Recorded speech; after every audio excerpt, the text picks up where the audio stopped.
നിനക്കിപ്പോ ചായ ഉണ്ടാക്കാനൊക്കെ അറിയാല്ലേ? പഠിച്ചു. ചായ മാത്രം എല്ലാം ഉണ്ടാക്കും. ആണോ?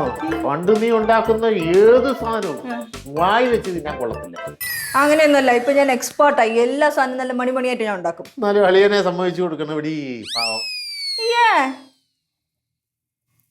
ചേട്ടാ, എന്റെ കാര്യം പറയണമെന്ന് വിചാരിച്ചേ. സീരിയസ് ആണേ. ചിന്നുല്ലേ, അവൾക്ക് കാര്യമായിട്ട് എന്തോ ഒരു വിഷമമുണ്ട്. അവക്കെന്താ പറ്റി? അവൾ പറഞ്ഞൊന്നുമില്ല, പക്ഷെ എനിക്ക് അങ്ങനെ തോന്നുന്നുണ്ട്. നല്ല ഉഷാറായിട്ട് ചാടി ചാടി നിൽക്കണല്ലേ, ഇപ്പൊ ഒരുമാതിരി ഒതുങ്ങി തൂങ്ങി ഒരു ഒടിഞ്ഞു കുത്തിയിരിക്കുന്ന പോലെ ഇല്ലേ? അല്ല, എനിക്ക് തോന്നിയായിരുന്നു മകളെ. അതന്നെ, രാവിലെ ഞാൻ ജിലേബിയും കൊണ്ട് വന്നില്ല, അപ്പൊ അവിടെ ഒരു മയക്കവും എനിക്ക് തോന്നി ഇല്ലേ? ഞാൻ ഏതായാലും അവളോടൊന്ന് ചോദിച്ചിട്ട് വരാം. ചോദിച്ചു നോക്കട്ടെ. ഇതാ പച്ചക്കറി എല്ലാം വാങ്ങി. വെണ്ടയ്ക്ക വാങ്ങിച്ചില്ലേ? അവിടെ വെണ്ടയ്ക്ക നല്ലതില്ലായിരുന്നു, നാളെ വാങ്ങിക്കാം. അയ്യോ ശരി ശരി. എടേ, ഈ ലേഹ്യേ നീ ചിന്നുവിന് കൊടുക്കണം. അവൾക്കൊരു വല്ലാത്ത ക്ഷീണം. അപ്പം ഞാൻ വിചാരിച്ച് ഒരു ലേഹ്യം വാങ്ങിച്ചു കൊടുക്കാം. നിങ്ങളത് ശ്രദ്ധിച്ചല്ലേ? എനിക്കും തോന്നി വല്ലാത്ത ക്ഷീണമുള്ളതുപോലെ. ഞാൻ പറയാൻ വരെയായിരുന്നു. അവളുടെ കാര്യം ശ്രദ്ധിച്ചു വന്നു, കൊള്ളാം. അവളുടെ കാര്യം ഞാനല്ല ആരും ശ്രദ്ധിക്കാൻ. അവളെ എങ്ങനെ ഞാൻ വളർത്തിക്കൊണ്ട് വന്നത്. വളരെ കുഞ്ഞിലെ എന്നെ അച്ഛൻ പോയില്ലേ അവൾക്ക്. പിന്നെ ഞാനല്ലേ അവളുടെ കാര്യം എല്ലാം നോക്കിക്കൊണ്ട് വന്നത്.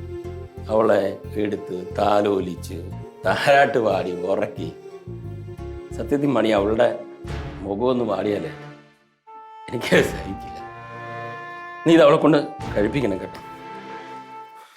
ചായ നീ എടുത്തു വെച്ച് ഞാൻ ഇപ്പൊ വരാം. അമ്മ, എന്താ അച്ഛൻ കരഞ്ഞോണ്ട് പോയത്? നിങ്ങളുടെ അച്ഛന് കരയാൻ വേറെ വല്ലതും വേണോ? അല്ല, അച്ഛന് കരയാൻ വേറെ കാരണമൊന്നും വേണ്ട. അമ്മയുടെ കണ്ണ് എന്ത് നിറഞ്ഞിരിക്കുന്നത്? പ്രത്യേകിച്ച് കാര്യമൊന്നുമില്ല. ഒന്നുമില്ല. സത്യം പറമ്മ, അച്ഛൻ വല്ലതും അമ്മയെ പറഞ്ഞാ? വെറുതെ ഓരോന്നും പറയല്ലേ, അച്ഛൻ ഒന്നും പറഞ്ഞൊന്നുമില്ല. ഇടി മന്ദബുദ്ധി, നീ കണ്ടതല്ലേ അച്ഛൻ കരഞ്ഞോണ്ട് പോയത്. പിന്നെ അവൻ എന്തോ പറഞ്ഞാന്ന് ചോദിക്കുന്നത്. അത് അങ്ങനെ തന്നെയാണ്. പക്ഷെ അച്ഛൻ അമ്മയെ വഴക്ക് പറഞ്ഞാലും അമ്മ അച്ഛനെ വഴക്ക് പറഞ്ഞാലും കരയുന്ന അച്ഛൻ തന്നെ ആയിരിക്കുമല്ലോ. അതാണ് ഞാൻ ഇങ്ങനെ ചോദിച്ചത്. എന്തമ്മാ? ഒന്നുമില്ല പിള്ളേരെ, നിങ്ങളുടെ അച്ഛൻ ചിന്നുവിന്റെ കാര്യങ്ങളൊക്കെ പറഞ്ഞു കേട്ടപ്പം എനിക്കൊരു വിഷമം, അത്രേ ഉള്ളൂ. അപ്പച്ചിക്ക് എന്ത് പറ്റി? അപ്പച്ചിക്കൊന്നും പറ്റിയില്ല. പിന്നെ സത്യം പറഞ്ഞോ അമ്മ, അപ്പച്ചിക്ക് എന്താണ് പറ്റിയത്? കാര്യം പറഞ്ഞോ. ഞങ്ങൾക്ക് എന്ത് പറഞ്ഞാലും ഇപ്പൊ താങ്ങാനുള്ള ശേഷിയൊക്കെ ഉണ്ടല്ലേ? ഇനി അപ്പച്ചി അവിടെ പയറ് പുറത്തുപോലെ ഇരിപ്പുണ്ട്. അതൊന്നും അല്ല പിള്ളേരെ, നിങ്ങളുടെ അച്ഛൻ അപ്പച്ചിയുടെ ഒക്കെ കുഞ്ഞിലത്തെ പല കാര്യങ്ങളൊക്കെ ഓർത്ത് ഇങ്ങനെ അച്ഛൻ വിഷമിച്ചു പോയി. അപ്പൊ നിങ്ങൾക്ക് ഓർമ്മകളൊക്കെ വരുമ്പോ നമ്മളെ മനസ്സിലൊരു വിഷമമൊക്കെ വരൂല. അങ്ങനെ നൊസ്റ്റാൾജിയ. അത്രേ ഉള്ളൂ. അത്രേ ഉള്ളൂ. പറഞ്ഞ പേടിപ്പിക്കണം. മിണ്ടാതിരിയടി. എന്റെ അമ്മ, അപ്പച്ചിക്ക് ഒന്നുമില്ല. പിന്നെ ഇപ്പൊ ഈ ക്ഷീണവും തളർച്ചയൊക്കെ കാലാവസ്ഥ മാറിയല്ലേ, മഴയും മഞ്ഞും വെയിലൊക്കെ മാറി മാറി വരുന്നതുകൊണ്ട് അതിന്റെ ബോഡിയിൽ മാറ്റങ്ങൾ വരും. അതാണ്, വേറെ ഒന്നുമില്ല. അതിപ്പോ എനിക്ക് അറിഞ്ഞൂടായിരിക്കും.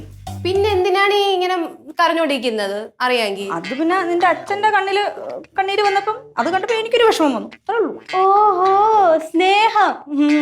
Made for each other couples. Couple. ഓ കള്ളി. കണ്ട കണ്ട കരഞ്ഞോണ്ടിരുന്ന എന്റെ അമ്മ ചിരിച്ചണ്ട. എന്നെ കൊണ്ട് ഞാൻ തന്നെ തോറ്റ്. എന്റെ റിങ്കി, എന്റെ കഴിവ് സമ്മതിക്കണം. Well done Rinki, well done Pinki, well done. കീപ്പിട്ടപ്പാ, സൂപ്പർ. നന്നായിരിക്കണം.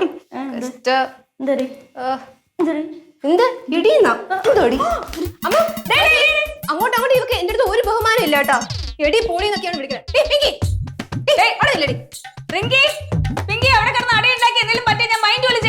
ഇന്ന് ഞാൻ ഇവിടെ കൊല്ലും. ആരോട് പറയാ?